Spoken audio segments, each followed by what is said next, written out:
Now, I'm going to talk about GST in SQL account for general ledger.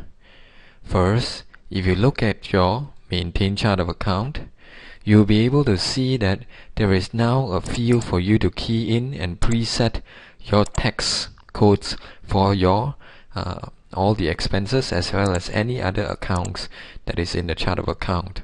Now, for example, if I'm making the presumption that whenever I do sales, it's always going to be standard rated, I can preset inside so that all my accounts personnel and accounts clerk will be easier for them to know what is the right tax account to right tax account instead of choosing it on their own.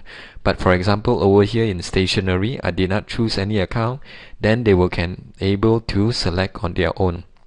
Let's do an example. Over here, I'm doing a payment voucher for office expenses. For example, let's say I'm going to key in printing, which I already preset, and if I click on printing, automatically I will be able to calculate a 6 ringgit from 100 ringgit of printing purchase. So system will automatically do the job for you.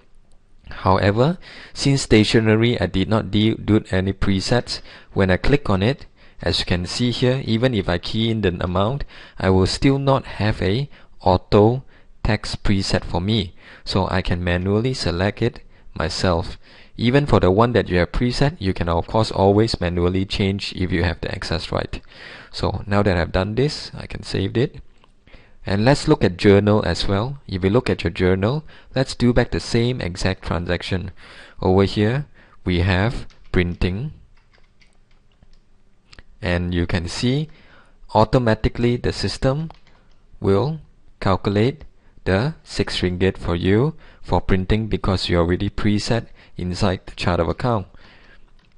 And to make it interesting, I'm going to, let's say, use a Maybank for this payment of printing.